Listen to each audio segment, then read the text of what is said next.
Hello and welcome back to ब्ले learner K12। This is Ayush Raj and आज इस video में हम लोग क्लास 12 पॉलिटिकल साइंस का जो टर्म सेकंड है उसके सिलेबस को डिकोड करेंगे।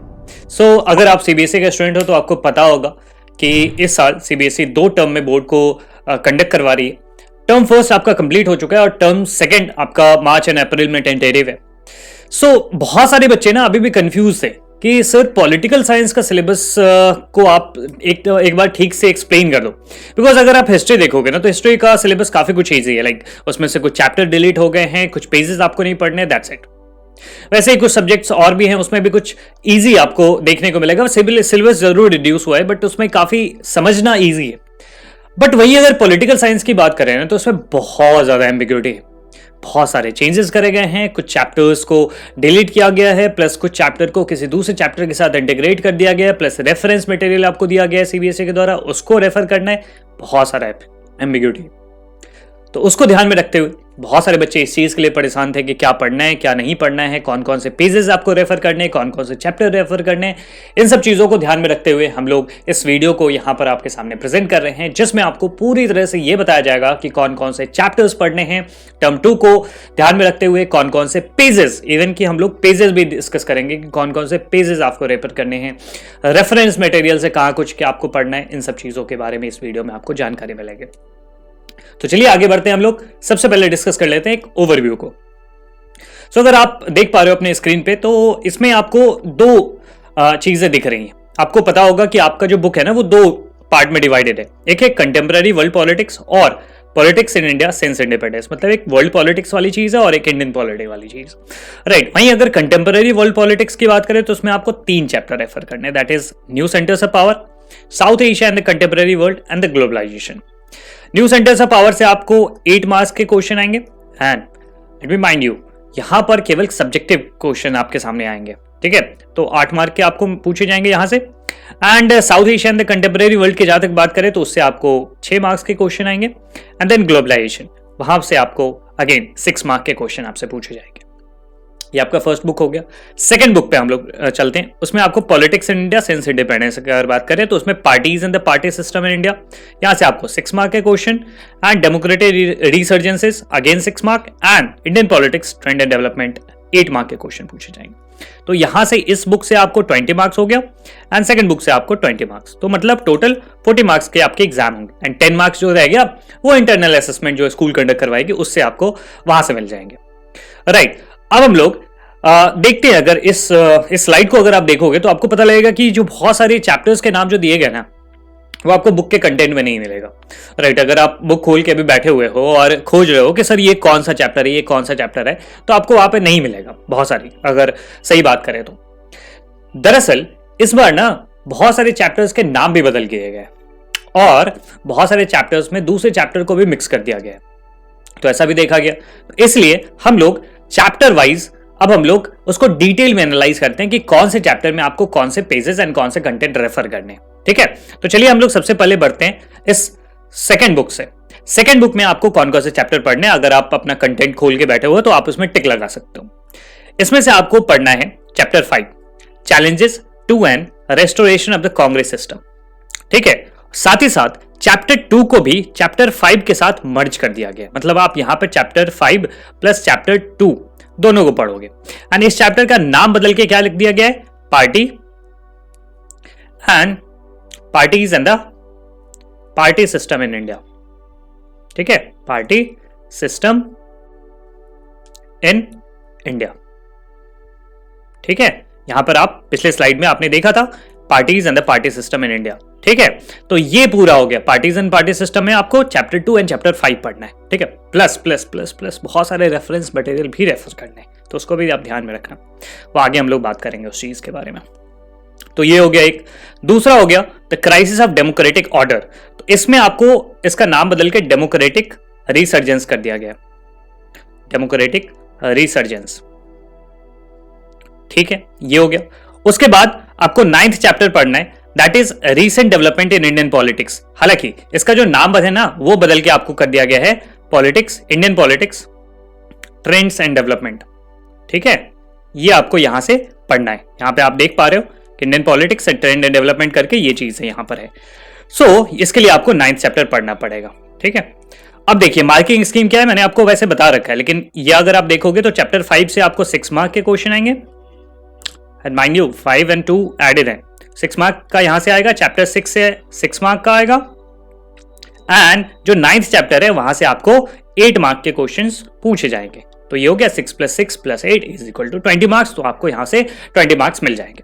ठीक है, अब हम लोग फर्स्ट बुक पे आते हैं जो कि वर्ल्ड पॉलिटिक्स वाला है। इसमें आपको क्या पढ़ना है इसको देख लेते हैं। सबसे पहले आपको ऑल्टरनेटिव सेंटर्स ऑफ पावर पढ़ना है। ठीक है, हालांकि जो नाम है उसका बदल के अब कर दिया गया new centres of power, new centres of power. ठीक है, इससे आपको आएंगे 8 मार्क्स के क्वेश्चन, 8 मार्क्स के क्वेश्चन यहां से पूछे जाएंगे। उसके बाद कंटेम्पररी साउथ एशिया, तो कंटेम्पररी साउथ एशिया का भी नाम बदल के क्या कर दिया गया, south Asia and the contemporary world. ठीक है, कंटेम्पररी वर्ल्ड, यहां से आपको पूछे जाएंगे 6 मार्क के क्वेश्चंस, राइट। एंड उसके बाद आप चैप्टर 9 पढ़ोगे, वो ग्लोबलाइजेशन, तो वो चैप्टर आपको यहां से आएंगे जिसमें आपको 6 मार्क के क्वेश्चंस अगेन पूछे जाएंगे। तो इसमें से कौन कौन हो गया, 4, 5 एंड 9, ये आपको कंटेम्पररी वर्ल्ड पॉलिटिक्स वाले बुक से रेफर करना है। ठीक है, अब हम लोग चैप्टर बाय चैप्टर ये देख लेते हैं कि उसमें से आपको उस चैप्टर में क्या आपको पूरा चैप्टर पढ़ना है या उसमें से कुछ पोर्शन डिलीटेड है, क्या एडेड है, उस चीज को देख लेते हैं। तो हम लोग चैप्टर बाय चैप्टर आपके सहूलियत के लिए हम लोग उसको एनालाइज कर लेते हैं, राइट। सबसे पहले आते हैं न्यू सेंटर्स ऑफ पावर के बारे में। देखिए न्यू सेंटर्स ऑफ पावर मैंने आपको बता दिया, ये आपको बुक में मिलेगा ऑल्टरनेटिव सेंटर्स ऑफ पावर के नाम से, लेकिन उसका नाम बदल के अब न्यू सेंटर्स ऑफ पावर कर दिया गया है। इसमें आपको क्या क्या पढ़ना है, इसमें आपको यूरोपियन यूनियन और आसियान के बारे में पढ़ना है। देखिए यूरोपियन यूनियन और आसियान आपको कहां से मिल जाएगा, तो आप अपने बुक का 52 से 58 पेज नंबर रेफर करोगे ना, तो उसमें आपको यहां पर जानकारी मिल जाएगी यूरोपियन यूनियन आसियान के बारे में। ये आपको कंटेम्पररी वर्ल्ड पॉलिटिक्स वाले बता रहा हूं मैं। तो उस बुक में आप 52 से 58 पेज नंबर को रेफर करोगे तो आपको यहां पर यूरोपियन यूनियन, EU और आसियान के बारे में मिल जाएगा। ये चैप्टर 4 में आपको मिलेगा, ऑल्टरनेटिव सेंटर ऑफ पावर। ठीक है, उसके बाद हो गया सार्क, तो सार्क आपको 78 और 79 पेज नंबर मिल जाएगा। एनसीईआरटी आप रेफर करोगे, चैप्टर 5 कंटेम्पररी साउथ एशिया, तो उसमें आपको सार्क के बारे में जानकारी मिल जाएगी। फिर रही बात ब्रिक्स के बारे में, तो ब्रिक्स के लिए आपको रेफरेंस मटेरियल रेफर करना पड़ेगा। सीबीएसई ने अपने वेबसाइट पे रेफरेंस मटेरियल के तौर पे एक पीडीएफ दे रखा है। हालांकि अगर आपको नहीं मिलता है तो आप हमारे डिस्क्रिप्शन बॉक्स में जा सकते हो, वहां पर सारे लिंक दे दिए गए हैं। इस स्लाइड का जो पीपीटी है, पीडीएफ है, वो भी आप अपलोड कर दिया गया है, वहां से आप डाउनलोड कर सकते हो। ठीक है, सीबीएसई का जो वेबसाइट है उसका लिंक दे दिया गया ताकि वहां से डायरेक्ट आप रेफरेंस मटेरियल एंड सिलेबस को रेफर कर सकते हो। तो सारी चीजें वहां पे अवेलेबल है। लेकिन फिर भी अगर आपको कहीं पे दिक्कत होती है तो आप हमारे टेलीग्राम ग्रुप को ज्वाइन करो और आप डायरेक्टली हमसे पूछ सकते हो कि सर ये प्रॉब्लम है, right. And even doubts and discussion भी वहां पे चलता रहता है। उसके बाद हो गया चाइना।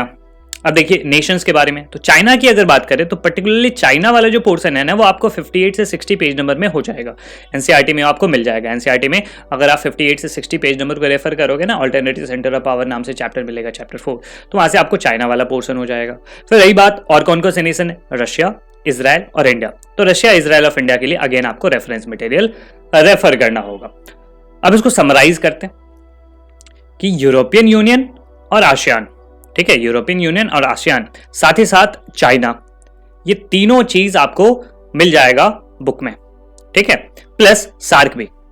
तो ये चारों चीज आप समझ लो कि आपको बुक में मिल जाएगा एनसीईआरटी में। फिर रही बात रशिया, इजराइल, इंडिया और ब्रिक्स, ये सारी चीजें आपको रेफरेंस मटेरियल मिल जाएगी। आपको यहाँ पे सारा कुछ आपको लिखा हुआ है। आई होप कि ये क्लियर हो गया होगा। फिर भी आपको दिक्कत होती है तो आप टेलीग्राम ग्रुप या यहाँ पर आप कमेंट बॉक्स में लिख सकते हो चीज़ों को, अगर दिक्कत होती है समझने में। तो हालांकि मैंने इसको बहुत अच्छे तरीके से आपके सामने प्रेजेंट किया ताकि आपको कोई दिक्कत ना हो, राइट।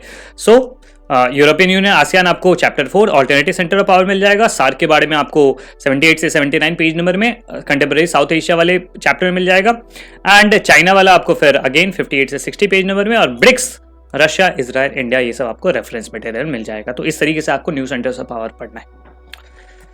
उसके बाद अगर बात करें south Asia and the contemporary world में, तो इसमें आपको पढ़ना है पाकिस्तान, नेपाल, बांग्लादेश, श्रीलंका एंड मालदीव्स के बारे में कि किस प्रकार से वहां पे कॉन्फ्लिक्ट्स हुए एंड डेमोक्रेटाइजेशन हुआ, उस चीज के बारे में। तो ये इसके लिए आपको पेज नंबर 66 to 77 रेफर करना पड़ेगा एनसीईआरटी का। चैप्टर 5 कंटेम्पररी साउथ एशिया वाले चैप्टर से आपको ये सारी चीजें कवर हो जाएंगी, तो आप ये रेफर कर सकते हो। So that would be easy for you, right. उसके बाद अगर बात करें ग्लोबलाइजेशन के बारे में तो अगेन ये भी इजी है, चैप्टर 9 आप रेफर करो 136 पेज नंबर से 147 पेज नंबर को, उसमें आपको ये सारी चीजें मिल जाएंगी, globalisation meaning, manifestations and debates, वहां पे आपको सारी चीजें मिल जाएंगी, तो आप चैप्टर 9 रेफर कर सकते हो। तो ये पूरा हो गया कंटेम्पररी वर्ल्ड पॉलिटिक्स के बारे में, जिसमें न्यू सेंटर्स ऑफ पावर हो गया, south Asia and the contemporary world हो गया, एंड ग्लोबलाइजेशन हो गया। तो ये तीनों चीज वहां से क्लियर हो जाएगा आपको। नाउ सो अब हम लोग आते हैं सेकंड बुक की तरफ, और इसमें आपको फर्स्ट चैप्टर पढ़ना है, वो है parties and the party systems in India.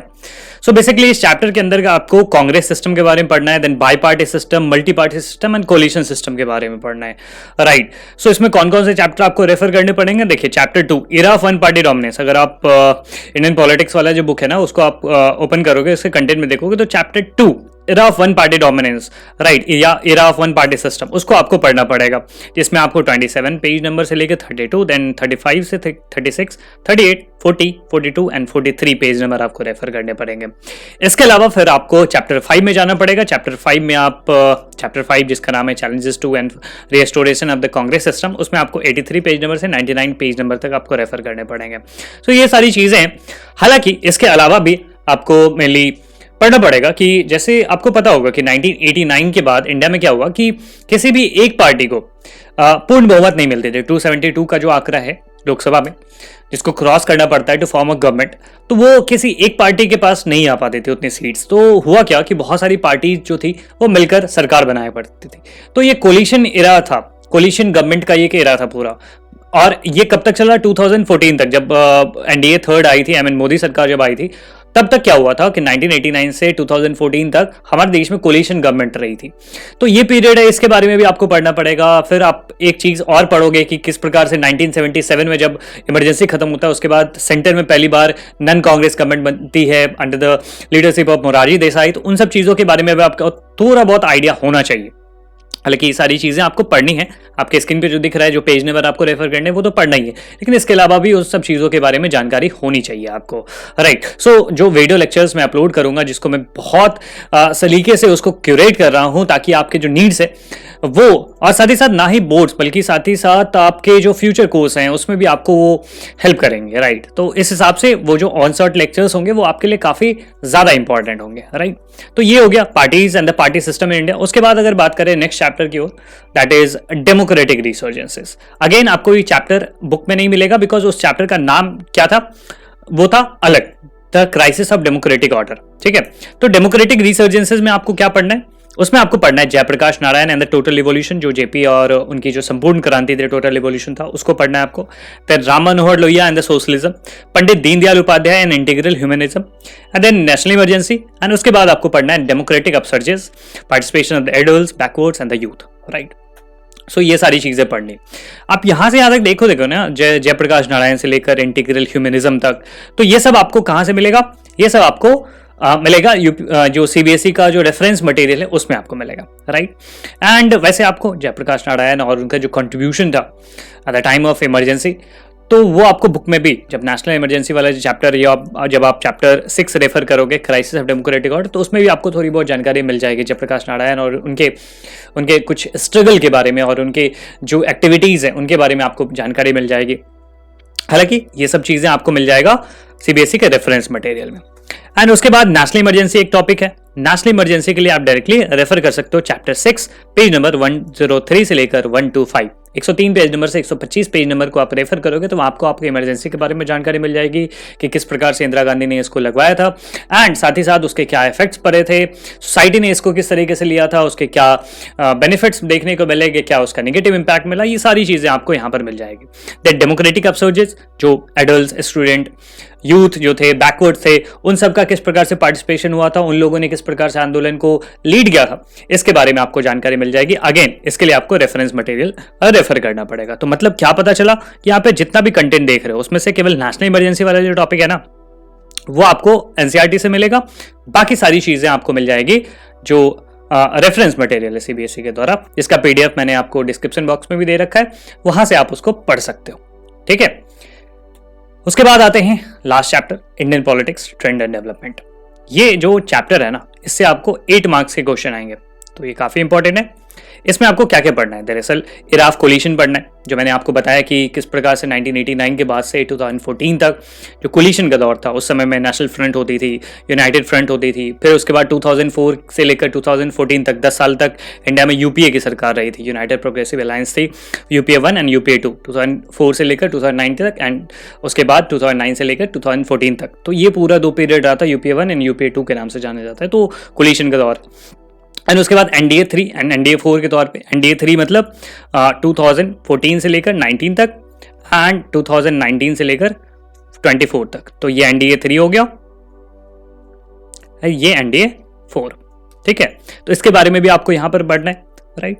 And साथ ही साथ जो एनडीए फर्स्ट एंड सेकंड था, उसके बारे में भी आपको यहां पर स्टडी करना है, ठीक। उसके बाद जो डेवलपमेंट एंड गवर्नेंस के इशूज है, उसके बारे में थोड़ा बहुत आपको ओवरव्यू पता होना चाहिए। तो इसके लिए आपको कहां से मटेरियल मिल जाएगा, तो देखिए पेज नंबर 173 से 186 तक आप रेफर करोगे, उसके बाद 189 से 192 तक रेफर करोगे। ये आपको कहां मिल जाएगा, chapter 9 recent development in Indian politics नाम से आपके चैप्टर होगा बुक में, उससे आप ये चीज को पढ़ सकते हो, ठीक है। वही अगर बात करें एनडीए 3 एंड एनडीए 4 के बारे में, जो मैंने ये दोनों पीरियड बताया, तो इसके बारे में और साथ ही साथ गवर्नेंस के कुछ जो रीसेंट डेवलपमेंट हुए उसके बारे में जानकारी, तो इसके लिए आपको रेफरेंस मटेरियल रेफर करना पड़ेगा।